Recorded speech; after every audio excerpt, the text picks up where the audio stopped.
The years a great number of you have spent feeling as though you no longer fit where you used to fit have been carrying a meaning that, in this very moment, is becoming visible. Those years were the years of preparation, and we wish now to tell you exactly what those years were preparing you for. We will speak of the loneliness because for so many of you, those years have been the most quietly difficult part of your awakening, and you have carried them without anyone telling you what they were for. We have been watching the way each of you has held this. We have seen the friendships that thinned over time, the family gatherings that began to feel like costumes you no longer fit into, the conversations where you stopped speaking because no one in the room could meet the thing you were carrying. We have seen the grief, and we want you to know that we have not looked away from any of it. The grief was real. The losses were real. The years when you felt unseen and unmet inside your own circles were years of genuine loss, and we honor what each of you has laid down across that time. What is becoming visible now, and what the disclosure on your screens is helping to bring into the open, is that those years of loneliness have been carrying a structural purpose all along. The frequency you were beginning to hold during that time moved beyond the frequency of the people around you. The signal you were beginning to emit reached past what their bodies could yet receive. The shift that was underway in your cells, in your nervous system, in the quiet places of your knowing, had moved you across a threshold that they had not yet crossed, and the gap that opened between you and them was the gap that was being measured.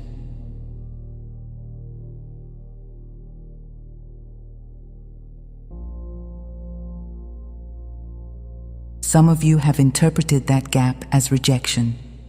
Some of you have wondered, in the long, quiet hours, what was wrong with you? There are those among you who have tried to close the gap by making yourselves smaller again, by hiding what you knew, by performing the version of yourselves that the people around you could still recognize. We have watched you do this, and we have held you in love through it, because the impulse to belong is one of the oldest impulses in the human body, and the loneliness of the awakening years is one of the hardest things any soul can be asked to carry. But the gap, you must understand, was the calibration. The gap was the curriculum. The gap was the field doing its work, in you and through you, even when the field's work felt to you like nothing more than a long emptiness. There is a long stretch in every starseed's path where they are no longer who they were and have not yet become who they are becoming, and during that stretch, they are very nearly invisible to their own circle. This was the stretch a great number of you have been moving through. This was the stretch that has felt, from the inside, like a permanent condition. What we want you to feel, in this very moment, is that the stretch was always a season, and that the season is now coming to its natural end. What you have interpreted as the closing of doors was, in many cases, the slowing of a signal. The people who walked away from you were responding to a vibrational gap that had become wider than their bodies could bridge without their own work. Some of them will return as their own work catches up. Some of them will find their way back as the wave that is now moving through the collective reaches them. And some of them, in this incarnation, will continue on a different path entirely, and that too is part of the divine plan, and the divine plan has space for every soul to walk the curriculum it has chosen. There is something else the years of loneliness have been doing that we have not yet named for you. They have been preparing you to hold the role you are now about to step into. A starseed who has not been through the wilderness cannot guide others through theirs. Your years of isolation were the curriculum that has made you ready. We say this without romanticizing what was painful, because the pain was real and we honor it.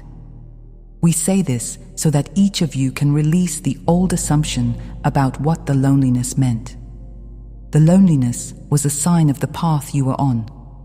The loneliness meant you were walking the very specific path that only the few are able to walk, and the few have always been prepared in the only way the work allows.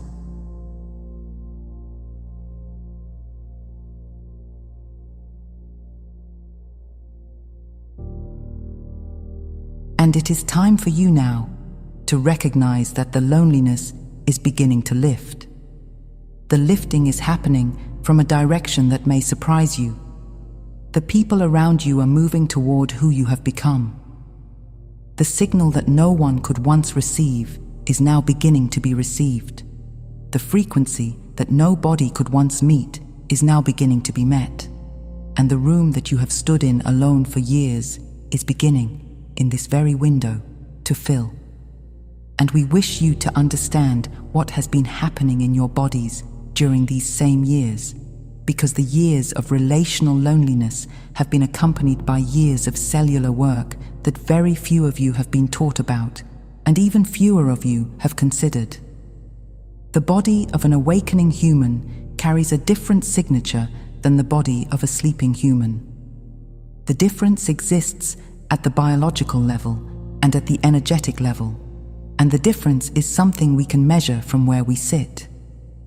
The cellular changes that have been underway in each of you since the great accelerations of recent years have given you a different mitochondrial signature, a different nervous system tone, a different electromagnetic field, and a different relationship between your DNA and the energies of this universe of ours. You have been becoming a different kind of being in physical form. The process has been ongoing whether or not your conscious mind has been tracking it. And in this present window, that process is reaching a stage that we want each of you to feel directly. Many of you have been wondering why you feel so tired, so often, in a way that does not lift with rest. Others of you have been wondering why you can no longer be in certain rooms with certain people without coming away depleted. Still, others of you have been wondering why you suddenly weep at things that by your own previous standards should not have moved you. We tell you that these sensations are messengers. These sensations are signs of the cellular work doing what it was designed to do, and the design is older than this incarnation. What we wish you to understand, and this is the part of the transmission we have been most eager to deliver, is that the cellular work is now reaching a point where your body has begun to transmit the recalibration into the field around you. Where you stand, the field shifts. Where you breathe, the air carries something it did not carry before. Where you place your attention, frequency moves through the room. You have become an emitter. The years of integration have built this capacity in you, and the capacity is now coming fully online.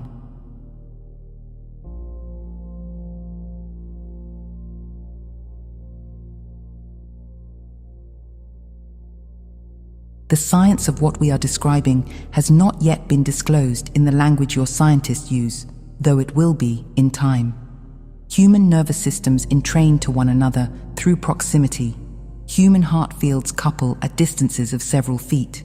Human DNA responds to the coherent fields of nearby DNA. What we are saying is that the coherence of your field has now passed a threshold where the people in regular proximity to you are reaching the point where they can no longer remain at their previous frequency without effort. Their bodies are being pulled toward yours, gently and without their conscious knowledge, by a force that is older than this incarnation, and that is part of the very work you came here to do. And so, the fatigue so many of you have been feeling since early spring carries more than the fatigue of integration in your own system. The fatigue carries also the work of holding the field for the people around you. You have been doing energetic work on their behalf that you did not consent to in the conscious mind, but did consent to at the level of the soul, before this incarnation, when this very moment in human history was being mapped. Some of the tiredness of the past several weeks is yours. Some of it is theirs, moving through you.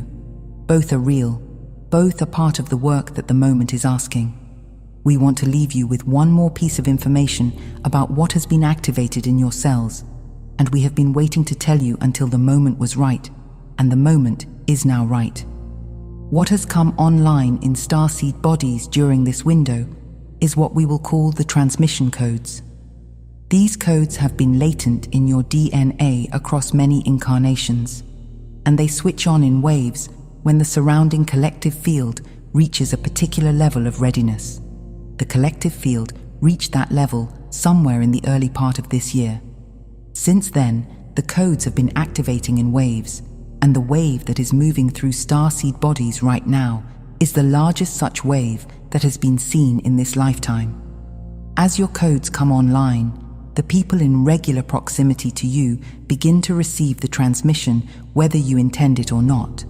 The transmission is something your presence does. The mother who has not spoken to spirit in 40 years suddenly has a strange dream. The brother who has scoffed at all of this suddenly cannot sleep. The husband who refused to discuss any of it suddenly weeps at something on the radio that should not have moved him. The wave is reaching them. The work is already underway in lives you had assumed were closed.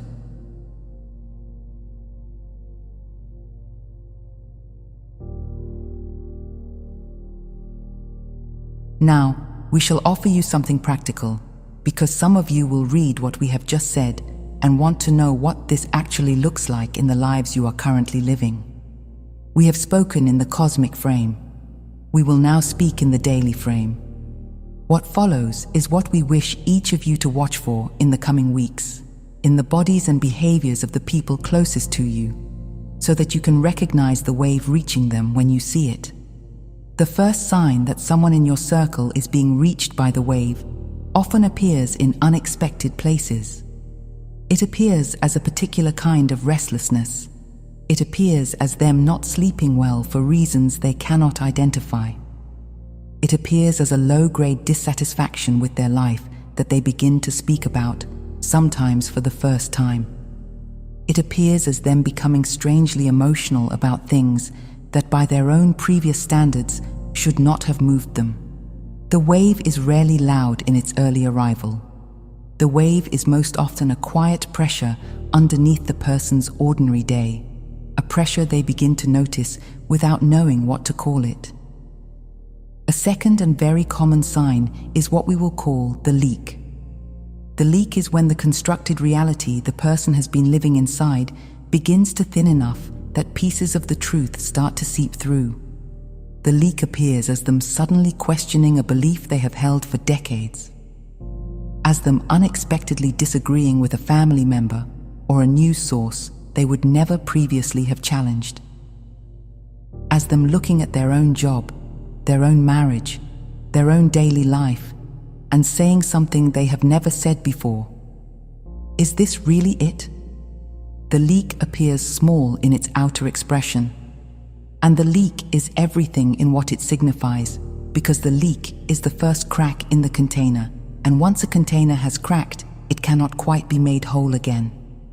A third sign, and this one will surprise some of you, is illness or crisis. We say this to give you the truth as we see it from where we stand, and we trust each of you to receive the truth in the spirit it is offered.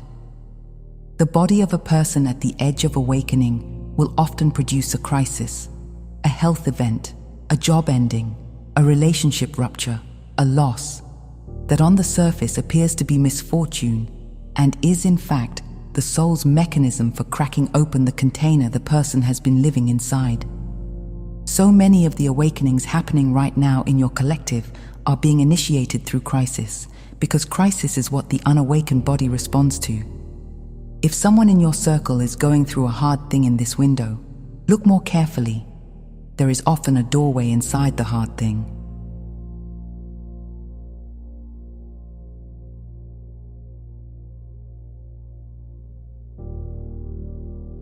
A fourth sign is them seeking you out in ways they previously did not. A phone call from someone who has not called in years. A message from someone in your family who has been distant. A visit from someone who has, until now, kept their distance from the parts of you they did not want to see. These reach-outs carry meaning, and the meaning is that the wave is moving them toward you. Their soul is drawing them toward the one in their circle who has already crossed the threshold they are now beginning to approach. They will rarely say, "I want to know what you know." They will say something smaller, something safer, something that lets them begin without committing. Receive it. The opening is real, even when the opening is small. And we wish to name one more sign, and this one is perhaps the most subtle and also the most reliable. We will call it the softening. People who have been hard in particular ways, hard with themselves, hard with you, hard with their own emotional lives, begin to soften without being asked. They become quieter, they become more thoughtful, they become willing to be wrong. The hardness was the container, the false self was held inside. The softening is the container beginning to dissolve. When you see this in someone close to you, you are watching the wave do its work in real time, and you are watching a soul prepare to step across a threshold that until very recently it had no plans to step across. And we shall offer you something here, before we go further, that may be one of the harder pieces of this transmission to receive, because it is the piece that asks you to prepare for something most starseeds do not realize they will need to prepare for. When the wave reaches the people closest to you and they begin to wake up, 2 timelines will become available to them.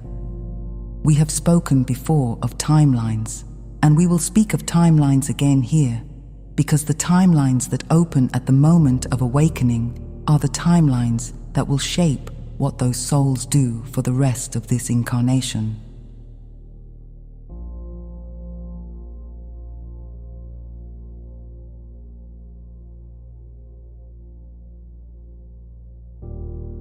The first of these timelines we will call the heart-led timeline. The heart-led timeline is the path of waking up and rebuilding accordingly. It is the path where the person sees the truth and then takes the action the truth requires. They leave the job that drained their soul for 20 years. They have the conversation they have been avoiding. They redraw the relationship that had become a costume. They put their work into alignment with their soul, and they accept that the alignment will cost them, financially or relationally, or sometimes physically, for a season. The heart-led timeline is the harder choice in the short term and the lighter path across the long arc. The second of these timelines we will call the compromise timeline. The compromise timeline is the path of waking up and going back to sleep softer. The person sees the truth of their situation, sees the cage they have been living inside, sees the lies they have been told, and then chooses to make small adjustments while keeping the larger structure intact. They keep the job that drains them, but begin to meditate on the lunch break. They stay in the marriage that has been dead for 10 years, but begin to journal. They continue to defer to the family members whose disapproval they have always feared, while they read the books in private.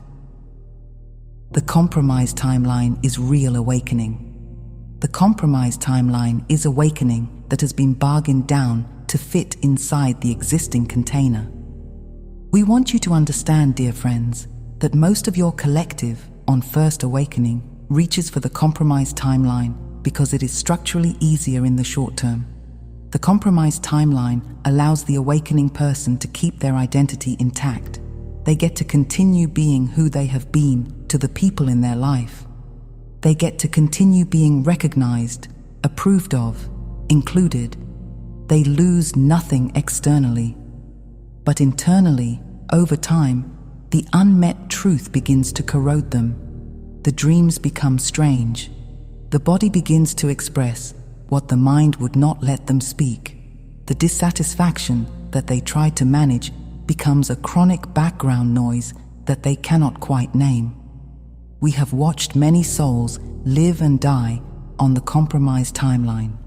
We wish each of you to understand what it costs, because each of you is going to watch some of your loved ones reach for it in the months ahead.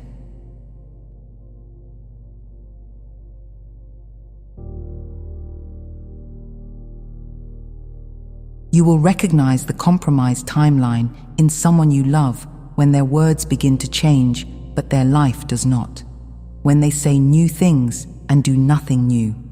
When they nod at the truth and continue to organize their days around what the truth has revealed as the lie. When they admit, in a quiet moment with you, that something is wrong and then return the next day to the very structure that is producing the wrong. The compromise pattern has roots in the body. Their nervous system, their fears, their attachments, and their unhealed grief are all recommending the compromise to them in the moment, and the recommendations carry weight. Most of your collective will reach for the compromise first. Some of them will only later, after considerable suffering, reach for the heart-led. And we shall be very direct about something here. In this present year of 2026, the two timelines are becoming visibly more divergent than they were in previous years. In 2020, 2021, 2022, the compromised timeline and the heart-led timeline were close enough together that a person could oscillate between them without obvious consequence. That window is closing. Your Earth is moving forward at a different rate now. The two timelines are now visibly forking, and the difference between them, in outcome, in body, in field, is becoming clearer with each passing month. The people in your life who reach the choice point in 2026 and 2027 are reaching it inside a more demanding container than the starseeds who came before them did, which is also, paradoxically, why their path through it can be much faster. You cannot make this choice for them, and we will be very direct. Trying to do so will cause harm to both of you. Your role is to embody the heart-led timeline so cleanly, so visibly, so lived in, that when they reach the choice point, the heart-led timeline is the timeline they can already see is real. You are the proof of concept. You are the standing example. You are the one whose life, lived in alignment, makes the alignment available to them when they are ready to see it. We will say more about this now. And so, we come to what we most wish each of you to hear about your role in this window, because the most common impulse the starseed acts on when the wave begins to reach their family is the impulse to help, by explaining, by recommending books, by sending links, by introducing concepts, by pushing the awakening forward. This impulse comes from love. We honor the source of the impulse, and we tell each of you with full love that the impulse does not work as you hope it will, and the impulse has never worked across many lifetimes. And the soul-level lesson many of you came here to learn this time is precisely the discipline of holding back from doing what your love is telling you to do.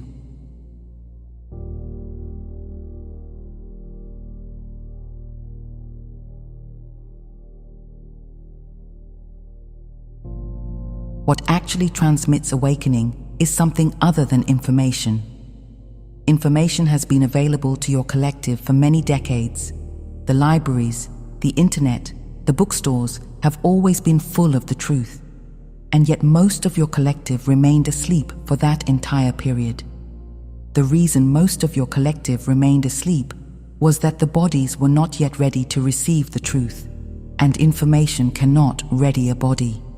Only frequency can ready a body, and frequency transmits through proximity, through coherence, through the simple fact of a body in a room that is no longer in resonance with the lie. Your role is to be that body. The information will find them when their bodies are ready to read it. The starseed who has not yet learned this lesson will often experience the painful pattern of almost reaching their loved ones, having a powerful conversation that seems to crack something open, and then watching the opening close again the next day. The closing of the opening is the soul of the other person protecting itself from a frequency the body was not yet ready to inhabit permanently. The frequency was real. The opening was real. The closing is the system rebalancing, because the body had not yet built the capacity to hold the new frequency for more than a moment. This pattern will repeat many times before the closing stops happening. Trust the cumulative effect of the openings, even when each individual opening seems to close. The discipline you are being asked to develop in this window is the discipline of waiting until you are asked. The waiting we describe has a specific shape. The waiting is patient. The waiting is loving. The waiting is available. The waiting ends when the person reaches for it themselves. Until they reach for it, you remain in the field with them, holding the door open from the inside, ready to answer with what is true and with what is theirs to receive. When they do ask, and they will, answer with care and with brevity, because the body that is reaching for the truth for the first time can only hold a small portion of it at once. Your urgency to give them everything you know is the single most common contamination in starseed work. We say this with love. We say this as a correction many of you have needed for a long time.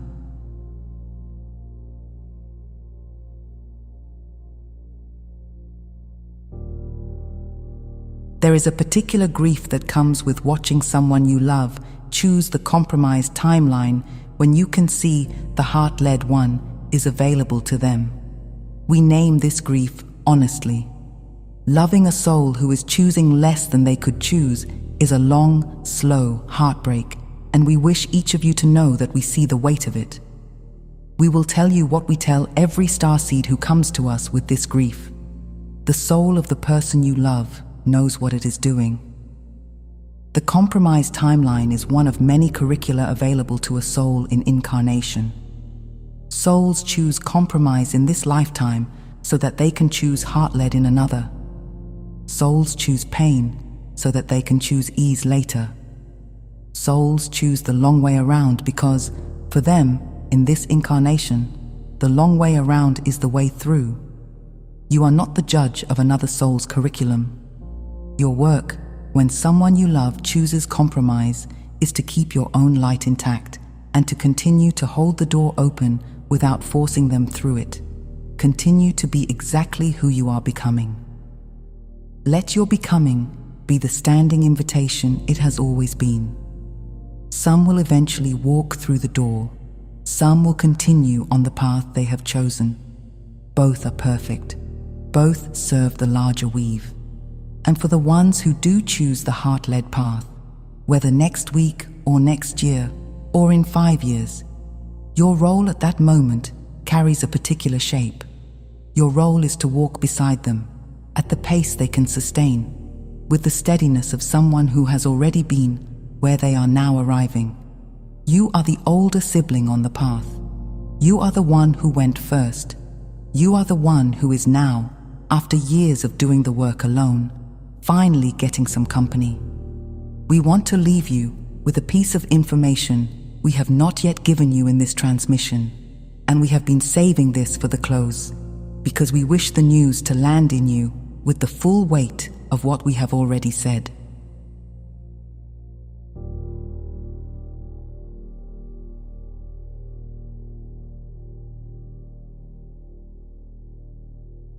The number of souls in your collective who will cross the awakening threshold in the next 18 months is higher than any equivalent window your Earth has ever experienced.